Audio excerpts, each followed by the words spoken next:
This week I sat down with singer and performer Lucy Peach, who unlocks the mysteries and myths to reveal the power of the female menstrual cycle. In this very open, insightful and very amusing and funny conversation, Lucy expands on her TEDx talk about the 4 stages of the monthly female cycle and how, by recognising them, they can each be individually harnessed for greatness. Lucy goes deep on how periods are characterised and portrayed by modern media in a very male-orientated environment, and how fusing her knowledge together with her great storytelling and high-energy performing background is changing that and providing us with something we can really engage with. She also provides some greater insight for men to consider not just their own cycles, but understanding deeper the cycles of female partners and how this can strengthen relationships. This is hugely insightful and entertaining conversations. I had so much fun recording it with Lucy, and it provokes the listener to also consider the cyclical nature of all our human existence, more broadly from just like the normalised status quo that we often work to. There's also a very amusing finish to this podcast, which I'll let you enjoy yourself. So sit back and enjoy Lucy Peach. Hello and welcome back to WA Real. I'm your host, Bryn. The creative process, singing and performing, and unlocking some of the mysteries of womanhood are some of the topics we're going to dive into today with my guest, Lucy Peach. Welcome to the show. Thank you very much, Bryn. So, question I always start off asking all of my guests, because it's all WA Real, is, so you were born and raised here in Western Australia. Can you tell me a bit about what it was like growing up here in Western Australia and some of your, impressionable, fondest memories? So I was born in Perth, and my mum, I lived here with my mum, and my dad lived mostly in New Zealand, so I sort of went back and forth through high school. Fondest memories of WA. Well, I moved around a lot, but the longest place I lived in was in a little house in Gosnells, and it was on a street with a cul-de-sac. And I mean, before the internet, it was just quieter, wasn't it? And there was more, we had frogs and little turtles, and we made decisions and stuck to them. Yeah, and I just remember sitting in trees a lot and watching clouds and just fairly inane meditative things, and being in nature. And then I suppose as I got older, just going to the beach, really. Yeah. What does it mean to you to be a West Australian? To be a West Australian, I think it means that I guess the cliche is that we spend more time alone incubating. And I've heard from a lot of people that when creatives and artists from Western Australia make things, they're usually a lot further on in the process when they share that with, maybe people from America or wherever. Who start to share right at this. Yeah, they get an idea and then it's happening and telling everybody about it. But we're a little bit more, kind of bunkered down and doing things, and then, and, siloed a little bit. But I guess that's what contributes to different pockets of people making things in isolation. So then you get this real diversity. Yeah. And do you see that as a strength? Oh, for sure. And, as a musician in Perth, I just think it's such a beautiful community. There's so many different pockets of people doing different things, but overlapping and sort of cross-pollinating and collaborating with each other. And I think it always feels like there's enough to go round in Perth for me. And I'm sure every city is different, but it just feels like everyone's sort of got their place, and there's enough to go around. It's quite a generous, creative community. I like that. Yeah, I often feel, I moved here 8 years ago, that with its remoteness, you can kind of see things coming and going, and there's pockets of all sorts of stuff going off. So that isolation makes us, certainly now with the internet, look further afield, but then bring that back into this small little remote area where, incubate it. I kind of like that. Also nature. I mean, we get such beautiful weather and we've got this amazing coastline, and you just, if you live somewhere like, I don't know, I lived in Manchester when I was 21, and I did my master's degree in Manchester. Oh God, it was like rainy, very grey, very rainy. The sky was grey, the clouds were grey, the street was grey, the buildings were grey, the people were a bit grey. And after living there for a while and working in cafes and bars, I mean, I think I definitely turned grey, and it's just yes, it's a hard place to be and not have very much money, whereas here at least you can just go outside and appreciate. Go to the beach. Yeah. Superb. So you are a folk singer, inspired by Bob Dylan, Stevie Nicks, your menstrual cycle, and convict ancestry. Yeah, it's my current top 4. That's your current top 4. I get called a folk singer because, well, I mean, I suppose I started out sort of with a baritone ukulele and just singing by myself. So, you're going to fit into the folk category. Right. By virtue of everybody that. Wants a box. Yeah, that's right.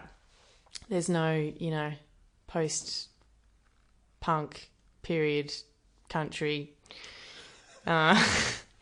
Yeah. So, but I like telling stories. I think that's what I identify with, the folk nomica and nomica. Is that the right word? Nomenclature. Also, yes. Is nomenclature not a word? Did I just make that up? Possibly, but it's not going to stick. If it is a word, I think it might be spelled Nomenker, but let's just park that and come back to another day. Yeah. And Bob Dylan, telling stories, that's sort of, that's where I really cut my teeth, Yeah. And you've been in bands, duos, by yourself, stages with loads of different people. Was it the West called you? The jewel in WA's musical crown. That's nice. So where does this creative performing, storytelling aspect to you come from in your story? Well, I guess it's a bit of nature and a bit of nurture and probably some healthy neglect. I think my grandfather passed away recently, and he was in the war, and he was given some land in New Guinea, and he wrote poetry. He wrote like Australian yarns, and he was pretty out there. And I've been reading a lot of his poetry, which is sort of really entertaining, a little bit wrong. A bit wrong. Just a bit wrong. And just really, kind of considering where all of those threads come from that end up in you, that come from, your parents and your different grandparents. And so he was my mother's father. And my mother's mother was a ballerina, and she was, very theatrical and very comical, and, ballet was her love, her whole life.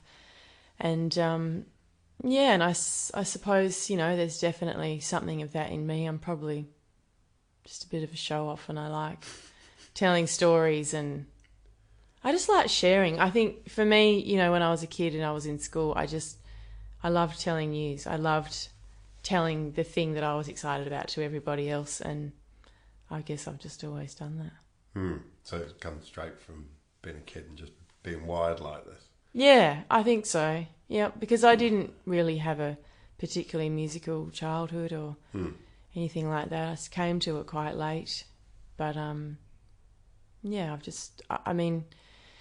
think it's one of those things, as you get older, you just realise there are so many different things that you can try and you can do and you can put your hand to, and, you might not enjoy it, and that doesn't matter, and you might love it and it might completely open up a whole other world. And I just think it's really fascinating to think about all of the ways you can keep evolving and trying things and, you know, live long, hopefully. So was being a singer and a performer something you just knew you were going to do? No. Or you just did it? I just did it.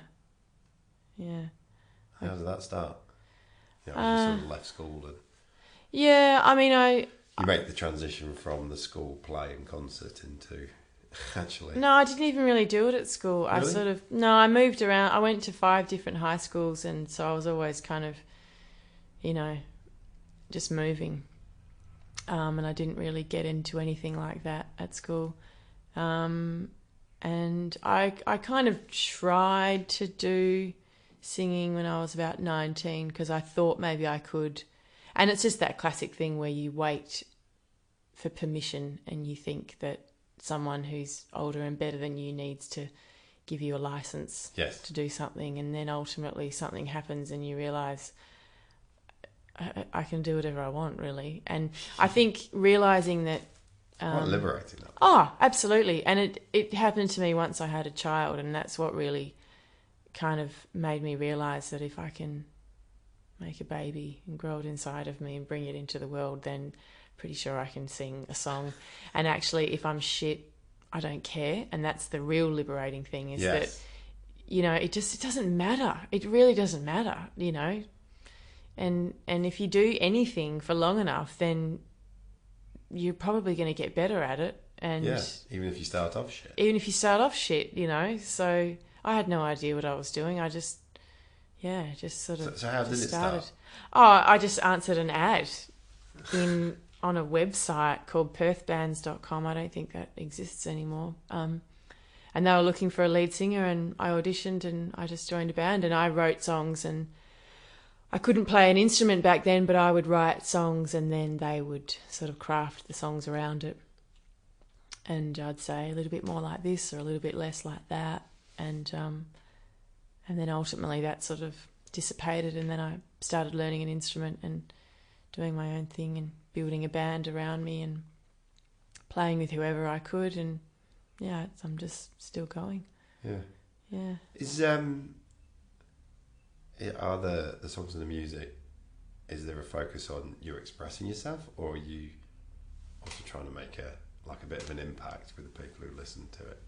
Or a bit of both? I guess it's a bit of both. I mean, I think the classic thing that songwriters do when they begin is you write about your experience, and generally a lot of people are driven to write songs because something has happened and they're feeling so terrible about it that they need to get it out.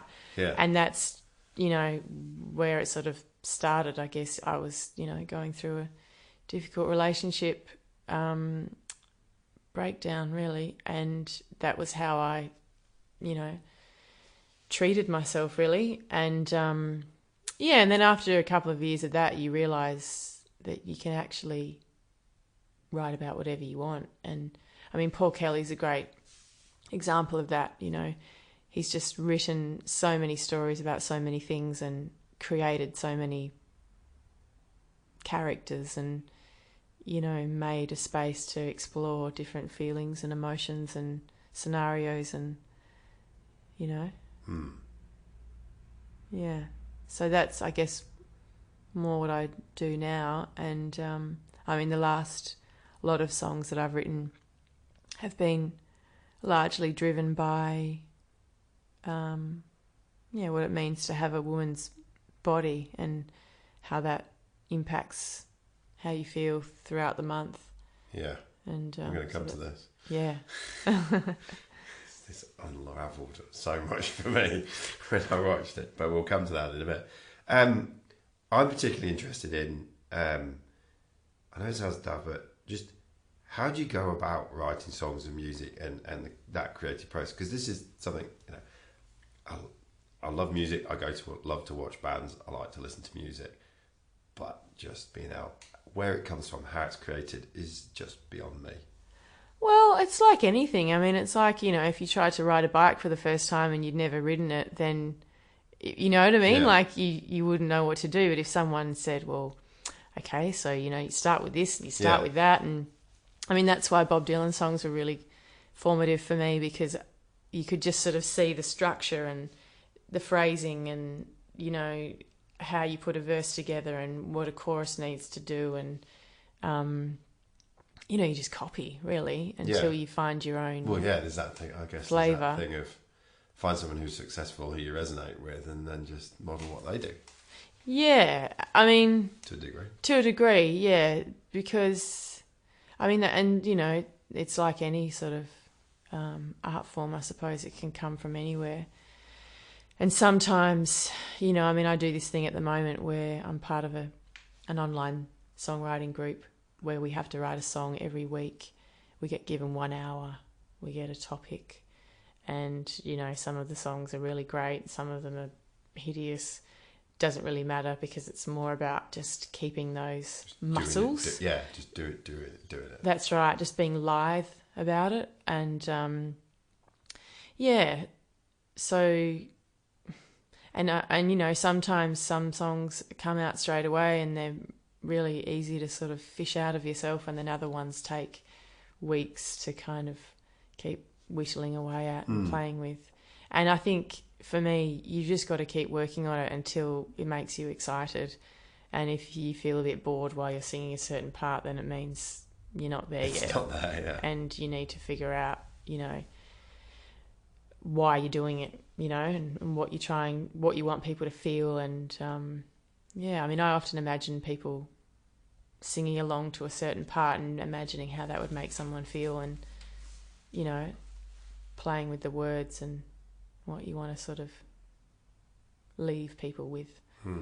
Yeah. So have you, do you have sort of a process that you yourself go through nowadays, or? Oh, it's different every time. Every single time is different. And it's interesting because I had an author on the podcast and asked her if she, you know, she's whacked out a dozen books. Did you have a process? No. Yeah. Yeah, I think you're just glad when it starts to come, and then you just scramble around until you can get it out properly. You know, and sometimes just keep putting energy in and energy in and energy in. Yeah, you just got to keep showing up, and sometimes, you know, there's nothing. You're just scrabbling around at the bottom of an empty well.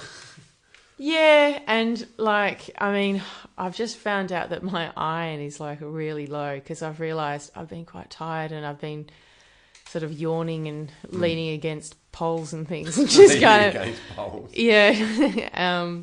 So I'm really excited. I'm getting, you know, infusion after this podcast, actually. Excellent.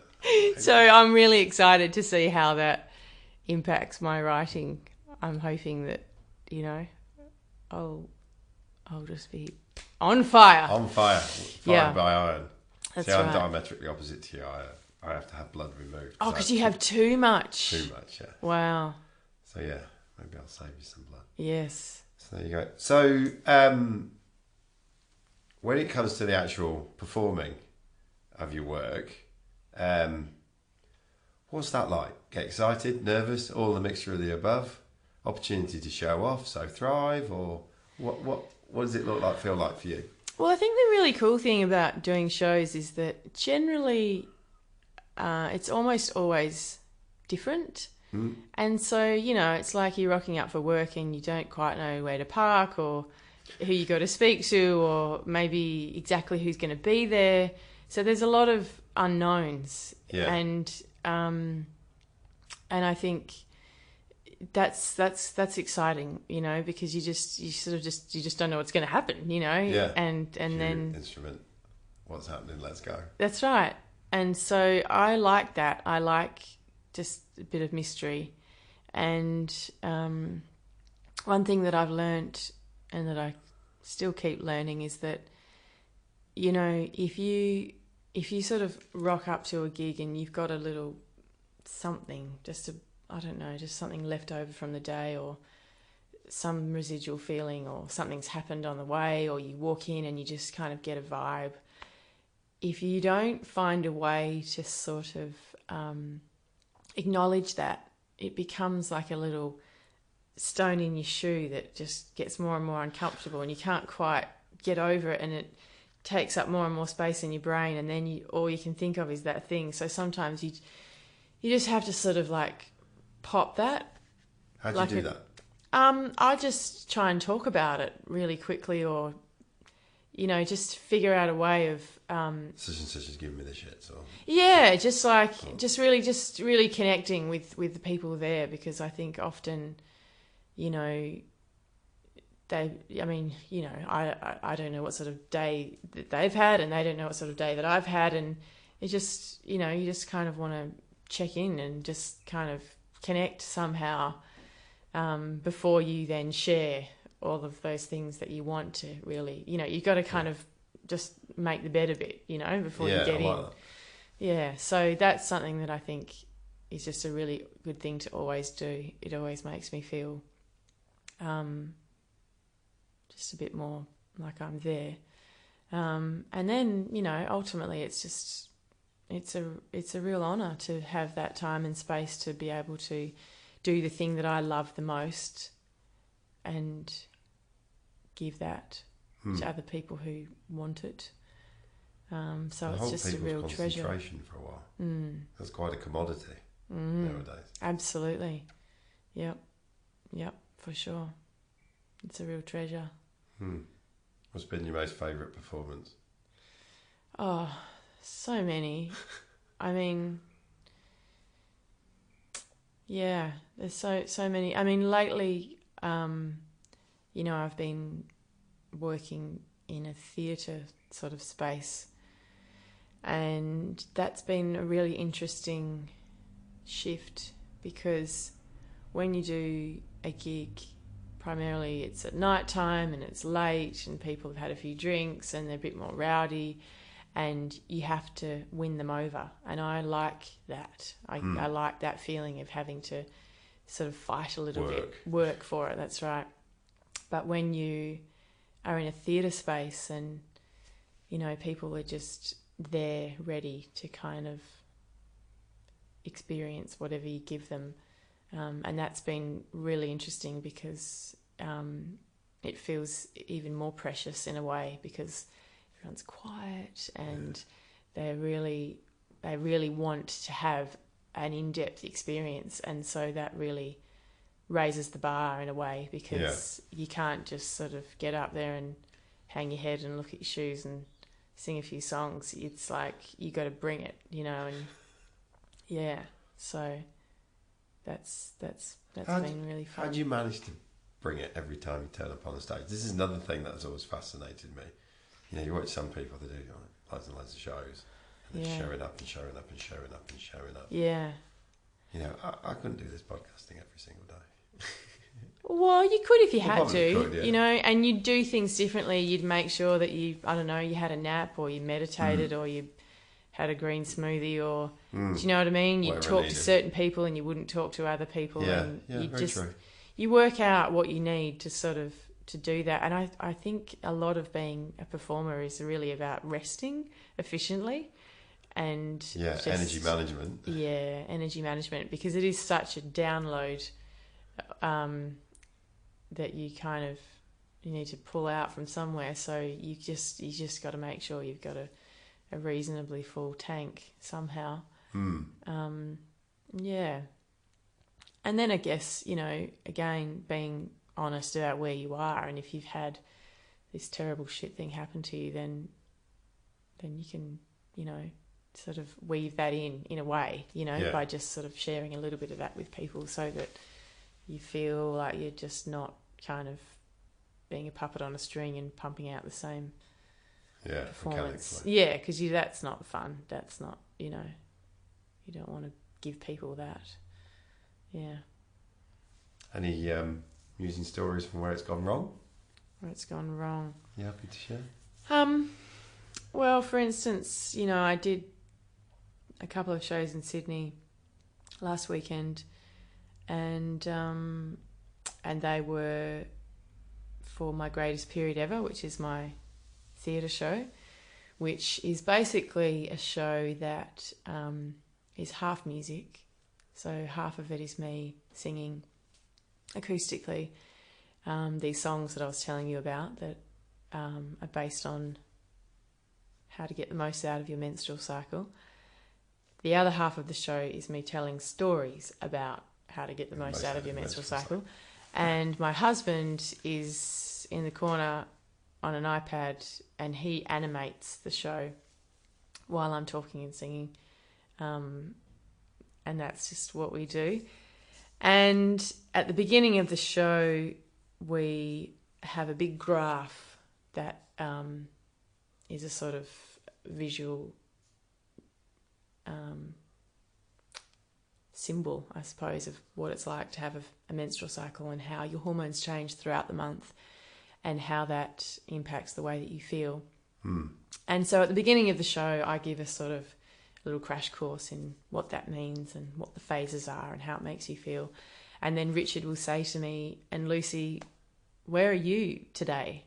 Yeah. And I'll say, well, I'm day 11 and I'm ready to just absolutely smash this out of the park and I'm so glad you're here and da-da-da-da-da.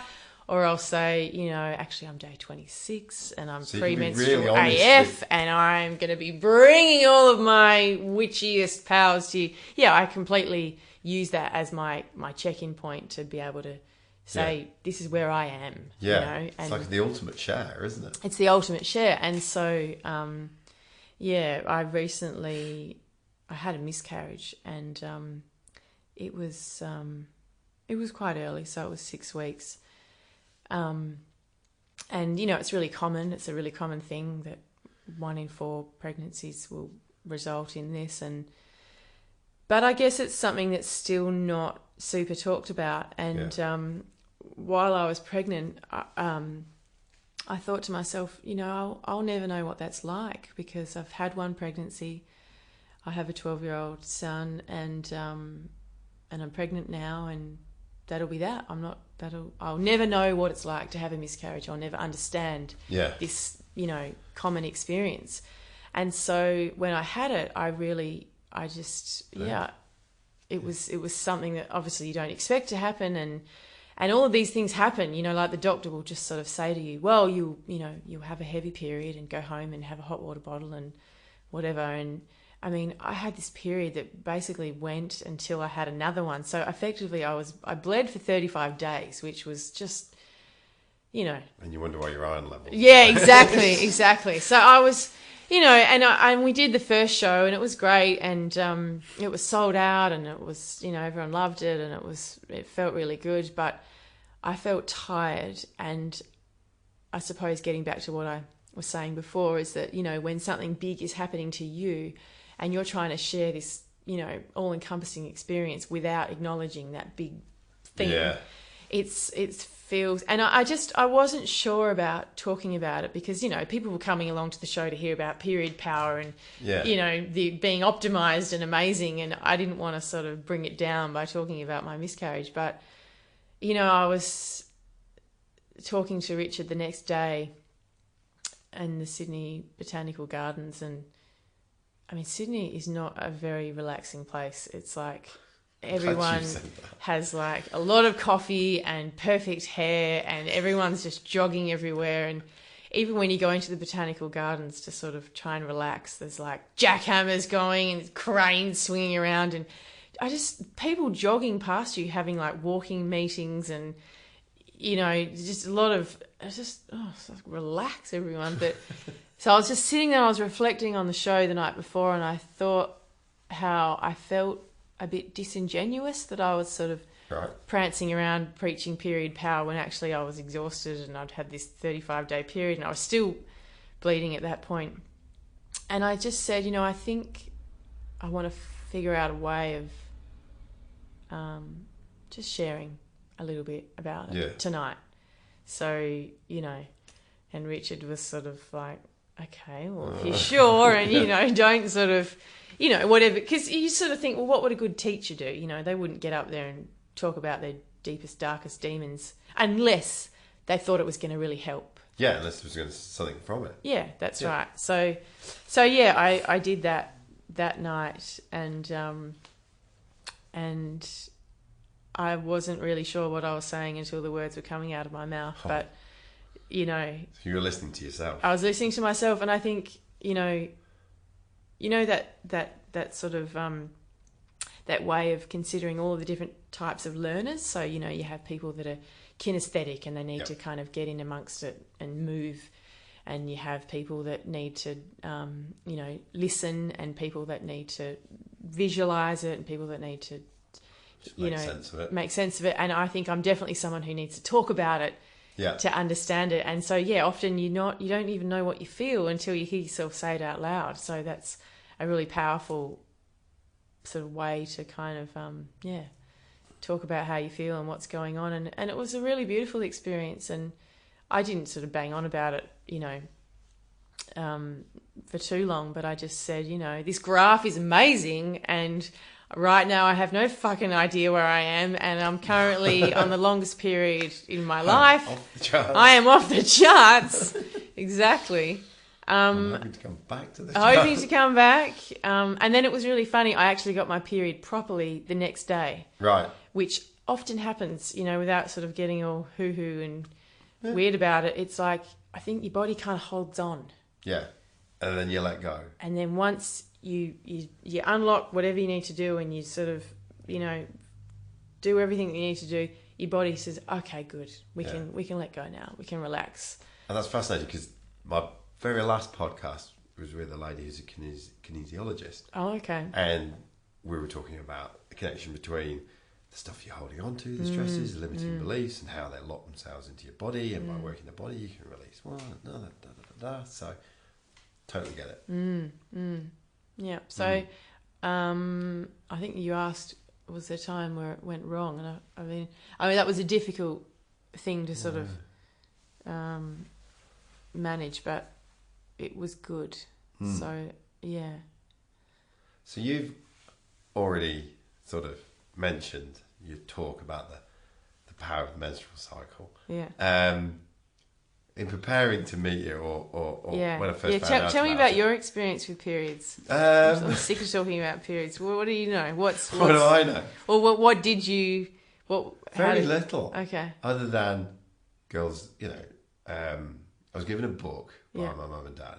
It's the most impenetrable book with these ghastly pictures in it, and I was like, I just didn't want to read anything.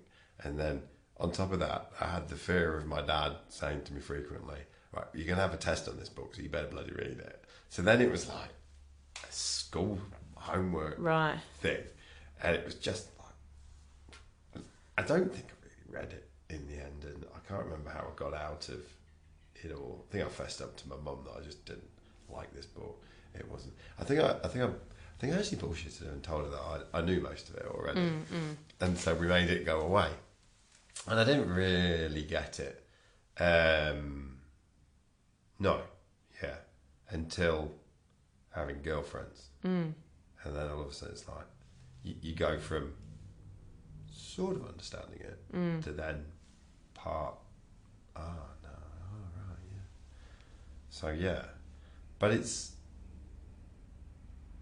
always been a mystery to me as a male. So other than you spot certain things,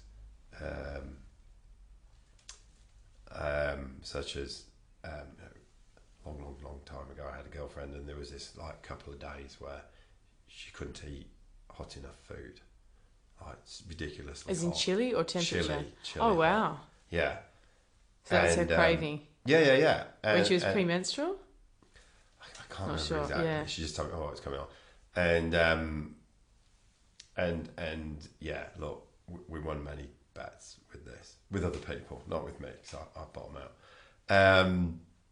So yeah, but you won many bets. Yeah, I would bet other dudes that they couldn't eat as many chilies. Oh, I see. I thought you were talking about take this on. Winning bets on predicting who was premenstrual, but that's no. Sorry, I should have been a bit clearer about that. Okay, so the chili, that was your experience of her. That was an experience of her. Yeah. So look, it's all been a bit sort of cloudy, and like as a male in long-term relationships, you know, you mentally log, it's happened to this in 4 weeks' time. That's going to be round about stuff might happen in between. then when I watched your TED talk, it's fucking gold. It was just like, oh my God, there's actually sections. There's a map in here. Yeah. And it's fascinating because the day I watched it, only that morning, a lovely lady who comes to the movement classes that I go to, we got into a conversation. She was explaining to me how women are like oceans and they flow and they come and back, and men are like rocks, right? And I was thinking, yeah, that sounds a bit weird. And I can go out there, but I was like, oh, that sounds a bit crap. That sounds like someone's just flaking out here and giving themselves permission to flake out. So apologies, Amy, if you're listening. So, and then later the day, I watched a TED talk and I'm like, shit, she's right. They really, and you know, blokes, we like a bit of predictability. We like a little bit of structure. We like fixing things. We like to have a bit of logic behind them. You know, this, that, and the other. So next thing you know, you're presenting graphs with, you know, like 3 different chemicals growing like this, and then you're saying, right, well, we've got this, this, and this, and I'm going to get you to explain it because you're going to do much better when you do it for a living. But all of a sudden I was like, shit, there's a roadmap, shit, there's expectations here, and this, that, and the other. I was like, what do you mean expectations? well, not sort of, there's a framework for understanding. Yeah. Like, I can expect this sort of thing it's to be predictable. Happening. Yes. Yeah. So we're taking something that's previously, and that's why I introduced it as Unlock the Mysteries of Womanhood. And I guess that was from a male perspective. Well, they are kind of the ones who locked it up to begin with. So, you know, it's okay. like Fair enough. not you, but just just that. Like, I think that it's really interesting about language, isn't it? Business. Well, and you know that it's been something that's been so enshrouded in shame, really, and it's been a way of really, I think, keeping women down and keeping them quiet because, you know, the very process that ensures the survival of the species you're made to feel makes you dirty and unclean. I mean, you know, you look in the Bible and it's just rife with absolute trash, you know, on you know, why it's not sort of very nice to have a period. I guess personally, I've never thought it's dirty. I just thought it's just something that is. Yeah, So I mean, most people would say neutral about it. Yeah, there's no point getting to me, getting grossed out about it is almost quite puerile and immature because it just happens. That's right. And I mean, you know, it's blood, right? I mean, our instinct is not to sort of see blood and think it's lovely and we'll just get on in there and have a good, you know, play. I mean, unless it is, and that's totally fine as well. But I guess, you know, just historically, it's been something that's been taboo. Yeah. And while it's definitely not as much like that now here, you know, with you and I, for instance, I mean, we're in Fremantle, Bryn. Let's just be honest. You know what I mean? Yeah. We're in probably the period acceptance, you know, precinct of Australia. So it's really in the tagline. Yeah. We should, you know, change the number plates. Instead of state of excitement. Send this to Brad Petit. That's right. Yeah. So, you know, there's a whole history of, you know, a long time of the way that we've spoken about women's bodies and periods in particular. And you know, part of that is physical, and it's been about, you know, having to hide something, and just practically and logistically that is a whole, you know, job in itself. Yeah. But then the emotional side of it is that we've really, you know, reduced women's emotions to something that can be sort of blamed on your period. And, you know, so people often feel like they are, you know, crazy in inverted commas before they get their period. When they're premenstrual, they feel a bit inadequate and weak when they have their period. And, you know, that's half your life. Yeah. Actually, that's half of your reproductively viable life, that women are feeling like they're not good enough, like they're inadequate, and they're feeling frustrated. And the way that I like to look at it is that it's like a pie, all right? And you have a pie, and it might have whatever it has in it, and I have a pie, and it has whatever it has in it, and you might just eat yours the same amount every day. You might not. I mean, because the other thing is, like, I'm very loath to perpetuate ideas, you know, that men are all this and women are all that, because they're not. But, you know, on the face of it, if you look at our drivers hormonally, you know, you're getting by on testosterone that is pretty well produced in a linear fashion, and you have little microcycles in the day. So this got me wondering. Yeah. Because, this got me wondering about your own body. So do dudes have cycles too? Yeah, totally. I mean, I'm not an expert on that, and that's sort of something I would like to explore more. But, you know, once you go through puberty, you're pretty well producing testosterone at a linear rate until you get older and it starts to sort of decline slowly. And in the day, you have a microcycle. So, you know, in the morning, your testosterone is higher. So that is when I've heard that as a man, it feels better to do work that is more solo and more sort of singular focused. And it's like, you just wake up and I want to do that this morning and I'm going to do that, and everyone just get out of my way, I want to do that. And then as your testosterone starts to sort of peter off for a bit as the day goes on, then you're more inclined to want to have collaborative activities, and to sort of share and you know, to listen a bit more and be less kind of driven and focused. And that's kind of the cycle of the day.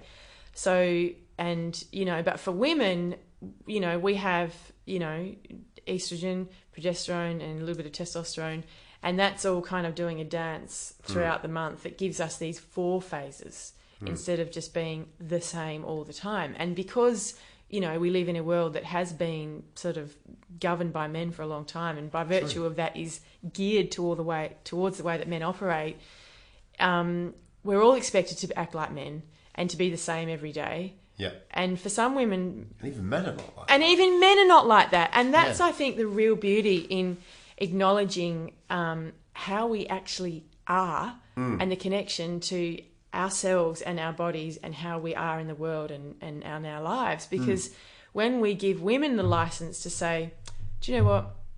I'm day 2. I'm feeling really slow and really tender. I'm going to do half a day of work today, and I'm going to, you know, do some reflecting over the month that I've just had and do some planning for the month ahead, and I'm going to have a fucking nap for half an hour in the sun.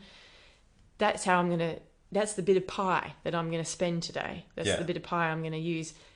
Then it gives everybody the license, men included, to actually pay attention to how they feel, which we all know men, you know, can do more of, you know, socially and culturally. We don't give men enough permission to just be where they are. And I think it's really exciting because, you know, to not be congruous with how you're feeling is a lot of effort. It's a lot of energy. It makes you tired. It's a lot of wasted energy. And, you know, if you just... And getting back to what I was saying before about historically women being shamed for having periods, emotionally we're also shamed for being emotional and, you know, labelled as being hysterical and unpredictable, and it's this crazy hormonal roller coaster. But this is the beauty of what you've done. This is the beauty of it, is that it's not unpredictable. No, it's wholly predictable. That's right. And if you... and I take it, since putting this out, that you've had men and women alike go, oh, yeah. Yeah. And you still haven't explained it yet, which I'm going to need you to do for my listeners in a second. So, in a nutshell, if you think about each month as having 4 seasons. Yes. Okay, so we know what seasons are. We know what it means to, you know, be keeping warm in winter, and, you know, maybe you don't go out as much and you get to bed earlier and you just sort of put on a couple of extra kilos. And then in spring, you clean your house and you start your exercise plan again, and you know, you get amongst it again. You've got more energy and you need less sleep. And then in summer, it's party time and you stay out late and you have parties and make food for all of your friends and, you know, enjoy all the fruits of what you've been growing. And then in autumn, you're getting ready to do it again. So you're sort of paring it back and storing your nuts and your berries and Your nuts and pruning your trees Yeah. and gathering up all the leaves and just taking stock. So yeah, we understand what it means to acknowledge seasons and how that affects our lives, and this is just a more micro version of that. And so in the month, you begin with having your period, and that is like our winter. And so that is when, you know, your hormones have flatlined, your energy is pretty low, and, you know, this is really the time to nurture yourself and to fill your cup. And if you kind of push through that with coffee and Panadol and just pressure, then you really miss an opportunity to properly tap in to the best time to really take care of yourself, and also the best time to sort of, I mean, you know, you look at sort of tribal cultures and they really knew this was a precious time and they made time and space for it. And, you know, they knew that the kind of wisdom that you could get at this time, you didn't get all month long because you're too busy. You're too busy sort of, for it to come in and, you know, doing things and being everything to everybody and being, you know, social and productive and energetic. And so you're operating at a different sort of emotional level. When your body is really like slowing you down, that's when your mind can slow down and just sort of think, well, yeah, how do I feel about that month that I just had? And does that thing that really pissed me off when I was premenstrual still stick? Is it still something that is like, you know, because there's something there. There's something there. And then, so, you know, if things piss you off when you're premenstrual and they still piss you off when you've got your period, then they're a thing. That's how you know it's a thing. Yeah. Yeah. So I like to sort of think that if something's really important, you know, in a positive or a negative way, if it's really, you know, a big kind of thing, you've got to run it through that whole cycle to work out how you really feel about it. You know, if you want to make a really big decision, you want to kind of just plot it through that month and then see how it tastes and all of those different phases. So, you know, it's winter, it's a reflective time. It's like, this is your time to dream, to really look after yourself and to dream deeply and to just pay attention to whatever comes up and use that as a bit of a compass for how your month ahead is going to look. Yeah. What you want to grow and give life to next. And then once you stop bleeding, your estrogen starts to rise, and it's like really quite a sort of quick transition, and it's like spring, and you wake up and you've got more energy and you want to get things done, and it's on, and it can be like quite an impatient time. You sort of like, I was speaking to a friend recently, and she was telling me how this sort of information had really helped in their family dynamic, because she's repartnered, they've got 2 little children, and she's got a 13-year-old daughter. And so the stepdad, you know, they've developed this relationship, and obviously it's, you know, it's different to your biological parent. It kind of takes a bit more work. And anyway, she said he's fine when she's got her period and she's a bit mopey. He's fine when she's crabby and she's premenstrual. But when she's in that spring dynamic time to do phase and she can't be bothered, you know, with hugs and kisses and watching telly on the couch, that's when he sort of feels really kind of a little bit affronted and sensitive and, you know, what about me? And you don't have any time anymore. But now he knows. It's not personal and it's not forever. And she's just focused and she wants to get all of her things done, and that's where she's at. So, yeah, this is, you know, that pre-ovulatory time. And you imagine a bird who's getting ready to lay an egg. They don't want to sit around chewing the fat with the other birds. They want to get their nest perfect. Done. Get it done. So that's the time to really plan, you know, to start big projects and start exercising. And, you know, that's when you've got the most physical energy. So, you know, if you could plan when you had to move house or whatever, that would be like, that's the week. All right, you know, that is the week. Yes. And then once your estrogen peaks, then you ovulate, and then once you've ovulated, your progesterone levels start to rise, and that's sort of, you know, the combination of now the top-up shot of estrogen and your rising progesterone is that beautiful summer expressive time when, you're still kind of riding high on that energy that you had before you ovulated, but now it's sort of like you've just taken the top off it and you're just a bit more gentle with it. Yes. And you're more wanting to sort of share that with other people, and you're less with that driven focus sort of must do this thing right now, and well, what are you doing, Bryn, and how can I help you, and let's talk about how we can collaborate and cooperate, and it's a more kind of you're now talking about the afternoon of a male, aren't you? Pretty much. That's right. We just talked about late afternoon. That's it. Summer. So that's time to really give, and I will often just sort of, think, okay, who haven't I called lately, and who needs me, and who should I get to come over for dinner? And so you start to come outside of yourself a bit. Yeah, and just to really consciously want to connect with other people, and to really share that with other people, and to look after my people, and make sure that everyone's kind of getting enough of me, because that's when I've got the bounty, Yes.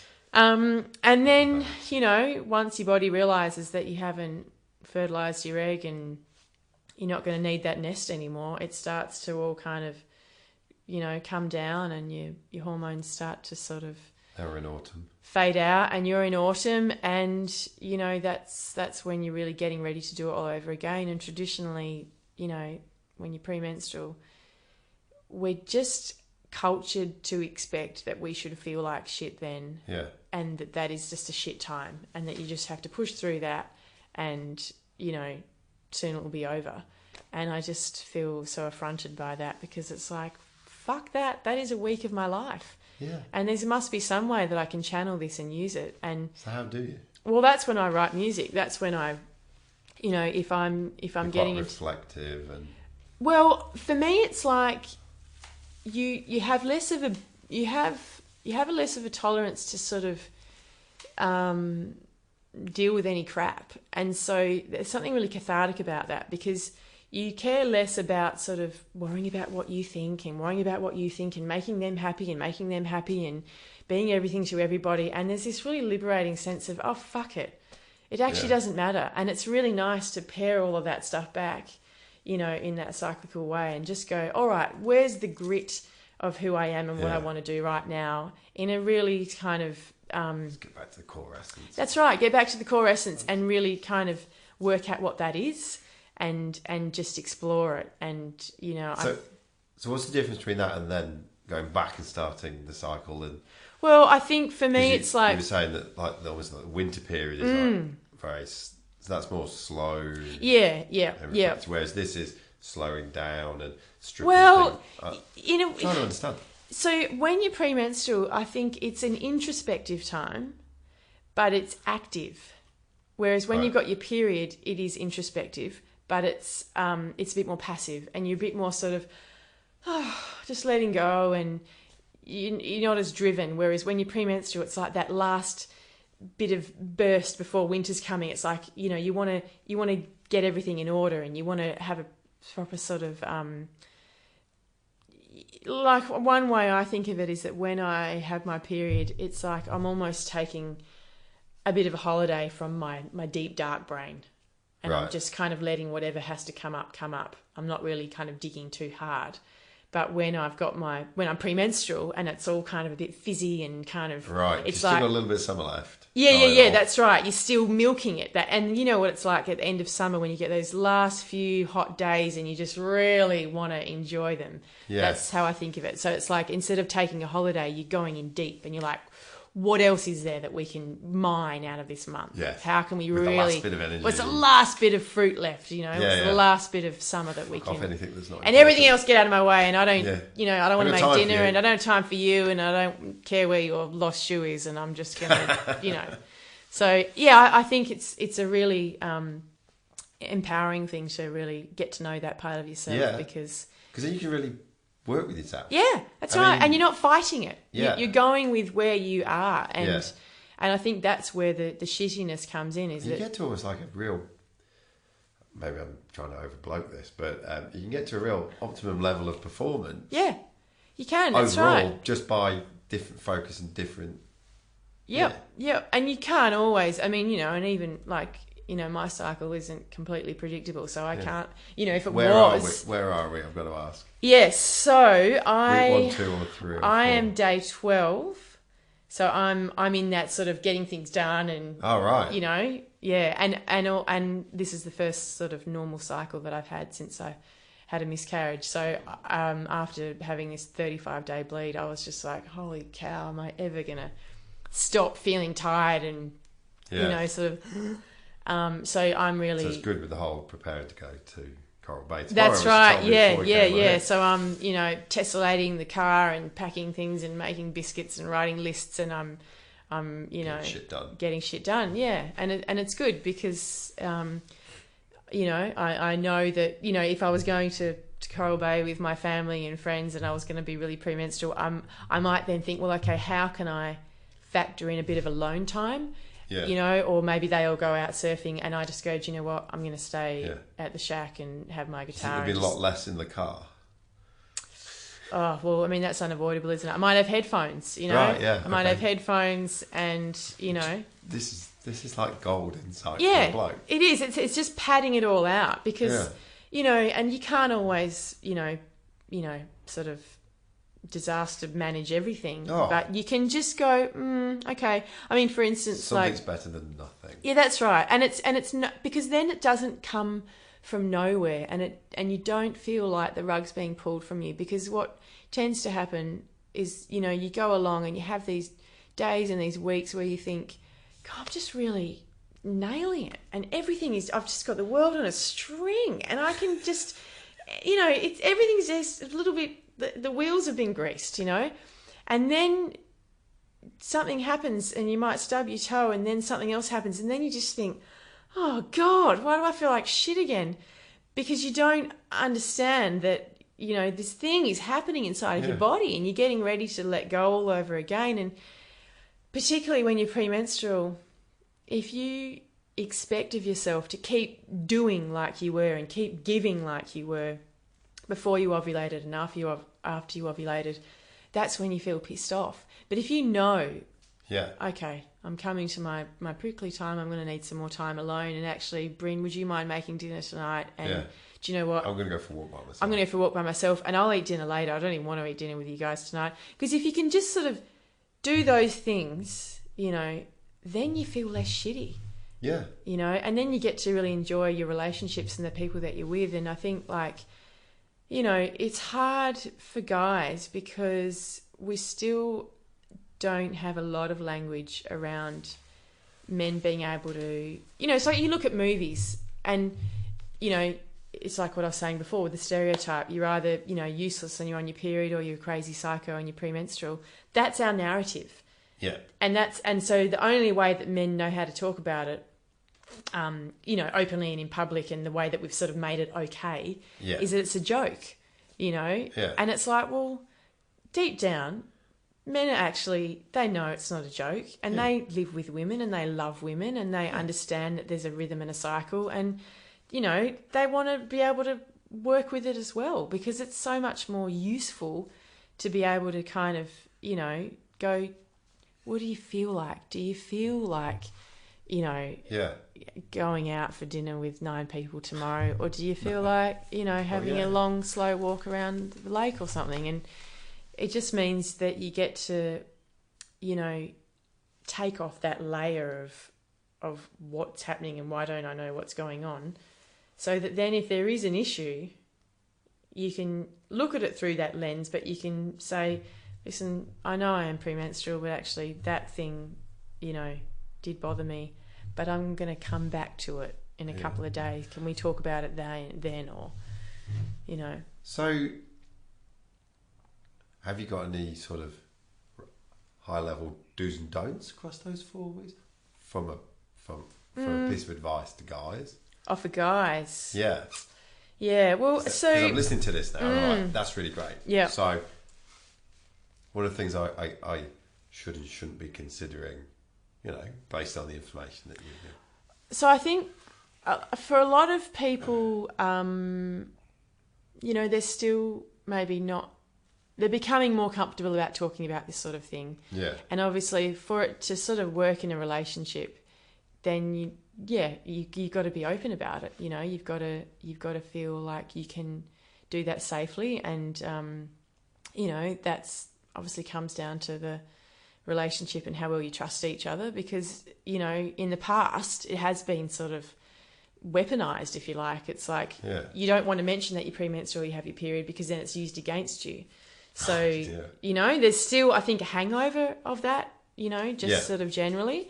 So I think whenever you can just sort of say to somebody like, where are you and what do you need really in life, whether you're talking about periods or not, is really quite a beautiful thing to do. Yeah. But like, for instance, when I'm in my, giving post-ovulatory, sharing, expressive phase, I will say to Rich, I will remind him, like, you're in the purple patch right now. You know what I mean? Like, enjoy it, soak it up. Soak it up, buddy. And if you need, to have some people over for dinner from work, this is the week to do it. If you want to go visit your grannies, let's do it. If we need to bake biscuits for how's your father, let's get on it. Like, it's happening, you know. And then because I'm so sort of, I guess, open about it, then when it comes, and I guess then, when premenstrual, it's like I don't want to be left alone for the week, but I need more space. Yes. I need more space, everywhere, just with everything. It's like I don't want to explain myself as much. Yeah. Do you know, like if someone's like, what are you doing for dinner? It's like, I'm cooking it. Eating. Just fucking eat it. Like, I don't want to give you a synopsis about how I'm frying the onion and what's, it's like just a little bit of space. And a bit of, I guess, sensitivity. So if you are a bit prickly, it's like, just know it's not all about you, and shake it off and be soft. And if it's still lingering, a few days' time, then go deep. You know what I mean? Yeah. But it's like in relationships, you don't need to analyse every single little bump in the road, or you'd turn yourself into a pretzel and you wouldn't actually get on with enjoying your life. So just, I think acknowledging that, when someone's premenstrual, you are a little bit more micro-focused. So anything that is a little bit off will look like it's bigger than it is. Yeah. So, writing things down is really important, so that when you get your period, you can kind of go, oh, yeah, all right. Does that still feel that big? Or is it maybe this big or not, Yeah. And, so you've had your generous sharing time in the post-ovulatory phase. Then you have a premenstrual bit of space come back. Then with having your period, it's like, I just think if you can, that's when you want to lean into people looking after you. Yes. And I will, it's like run someone a bath, or just preempt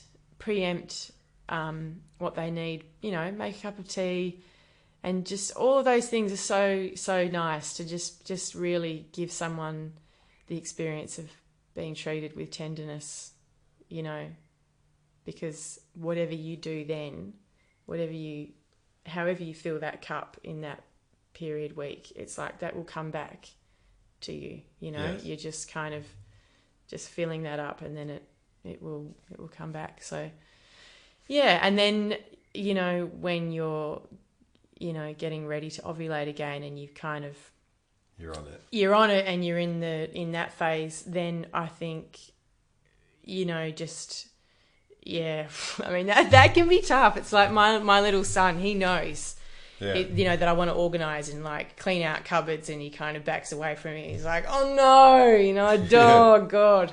Because you can just sort of, you can feel like Superwoman, and it can be really frustrating when you're like, bloody hell, guys, keep up, like I have done, and like you're just kind of going a little bit like 25% faster, and you just, that is not the time to have a difficult conversation, because you'll be sitting there with your bullet points, and you'll just be like, all right, great, we done? Good. I'm wasting time. And you're just sort of still on emotion number 2, and it's like, Yeah. So I think knowing when to have difficult conversations is pretty useful. And just, And I mean, you know, it's not like women are reduced to having 4 feelings. No. This is just a lens. And, you know, particularly at the points of transition, I think that's when it's interesting to note. Oh, yeah. You know, because... we've gone from here to here now. Yeah, and it's like, because you are always, as a woman, you know, in one of these phases or preparing for the next one, or, you know, you've got a bit of a foot in both camps, or you're riding one, or... So, you know, you almost need to sort of do a bit of a study on yourself. Is that how you came to this realisation of all of this? Well, no, I read some books, and one of them in particular was The Optimised Woman by Miranda Gray. There's another one called Wild Power. And, you know, and there's so many different ways you can sort of understand the phases, and, you know, you can talk about seasons or goddesses or whatever, but ultimately... And I like in the TED Talk how many fucks you've got to give. Yeah. 0 fucks in phase 1. Yeah. That really resonated. Yeah, well, it's, you know, it's language, isn't it? That's the storytelling. And one of the things I love about what you've done is you've obviously gone off, done some research, and then you've taken your creative storytelling, performing, singing background, and then you've just stuck it out there. And now, you know, in the space of 16, 18 minutes of watching the TED Talk, I was like, shit, I really know something there. Yeah, great, awesome. And you can have some fun. And you know, I'll be honest, I shared it with some people and went, you know, in some cases it was like, is this really for you? And then other friends is like, dude, you want to watch this? Take notes. Yeah. And but I really felt like I'd engaged. It was fun. It was enjoyable. Yet I learned something. Yeah. That was super practical. Yeah. Well, that's good. I mean, it's like, I think we're getting to a point in humanity where we want to do things as well as we can. Yes. You know, and we're making a royal mess of some things, but, you know, it's like we want to know how to recycle and compost and, you know, have solar panels and use our cycles and pay attention to what we can use, you know, instead of wasting things. Yeah. So, you know, and it makes sense that men should be a part of that. And they have to be a part of that, because we can't change this narrative by ourselves, you know. And, you know, occasionally I'll sort of think, oh, well, you know, everyone's been to my show and they've seen the talk and they've read a book and it's all done now. I don't need to keep doing this anymore. No. And then I'll be in a situation, you know, where I get reminded, you know, that actually there's still a lot of conversations to be had. And I think, oh, that's right, you know. Yeah. Well, I have this with the podcast whereby, you know, I put great content out with great, you know, people and this, and you think, oh, right, yeah. But no, you know, taking the knowledge and then applying it is what actually happens, which is why I was asking you questions such as, so what's good for a guy to do and not to do, and So then you've actually got something actionable and workable. And the other reason why I was so very keen to have this conversation as well is because I have an 11-year-old daughter. Now, this is on the near-term horizon for me. And, you know, it's given what I told you about my education in this area, is pretty bloody lacking. And so now I've got this event. It's not if, it's when. And I always feel a little bit more equipped for it. Good, yeah. Well, you know, all the research shows that if you speak with her about this, you know, you are laying the foundations for a relationship between you and her where you can talk about anything.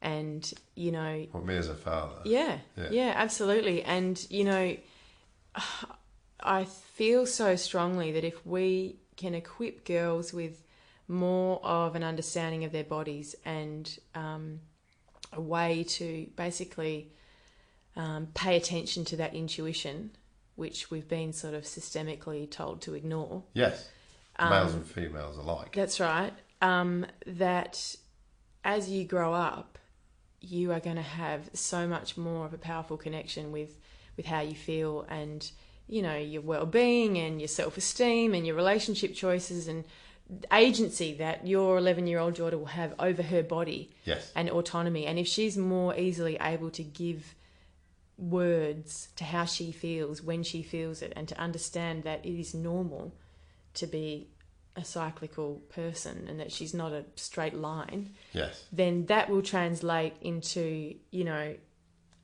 all of her relationships, that she will have more confidence in understanding how she feels. I mean, that is huge power. And, I really think it's exciting to be doing all of this work now, and to one day come back to, girls in 10 years' time and ask them, like, what did you do with that power, and how did you channel it, and how did you sort of use it?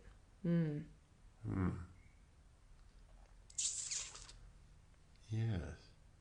How did this go from being a book that you read to The book that I'm writing? the book that you're writing, and it's almost like a bit of a, as I sit and watch it, there's a good mission here behind you. It's like you're finding a purpose here. Yeah, well, I started out as a human biology teacher, and then I worked in sexual health, and so I've always liked, teaching. And I just remember just discovering it for myself and thinking, this is bullshit, that we don't all know this, that it's not all common sense, and that we're still teaching menstrual cycle education in schools in a pretty clinical sort of nuts and bolts fashion, where it's, here's how you use a tampon, good luck and have a nice life, and not actually giving them anything around the emotional landscape, and it's like boys and girls get separated, and boys get wet dreams, and girls get periods. I mean, that's a shit deal, Yes. and it's also just really, it's just reductive, it's like we've got to give young people, the skills to really just have that emotional intelligence, and I think this is just a part of that. And yeah, I think once I started doing it, I realised that it just made so much sense. Yeah. Yeah. What have you learned about yourself on this journey? Oh, I don't know. I think that it's just good to do what you enjoy. Yeah. And what you're interested in. Yeah. And that I love periods. Why not? What do you think? This is a question I've been delving into with some of my guests. Not specifically the My one. iron infusion is like moments away. Oh, right. Yeah. You didn't tell me that before. Didn't we say it was an hour? Yeah. We're still recording this, but great. Okay. Life happens. Life happens. Yeah. You need to go now. Yeah, let's have our last special question. Last special question. Yeah. Okay then. Well, I'll leave it to you. What do you want to say? Well, I think it's a really exciting time. I really, really do. And I think that, that we are sitting here having this conversation is testament to that. And, if you're listening to this, then I think it's a really great thing to use. It's just a resource, right? I mean, we've got solar power and wind power, and this is menstrual power. And what do you think the great state of Western Australia would be like if we started harnessing menstrual power? Exactly. Yep, absolutely. So, let's talk again in 10 years' time on your 666th episode and look at, the impact, and I'll tell you what's happened. Indeed. Yeah. Lucy, it's been an absolute pleasure Thanks, talking to you Bryn. today. It's been great. If anybody wants to find you, catch you, how do they do that? I'm on Instagram, Lucy's Peaches, and Facebook, Lucy Peach, and then Lucy Peach Music is my website, or My Greatest Period Ever. There you go. Yeah. Thank you so much for your time. You're welcome. Thank you for having me. There you go.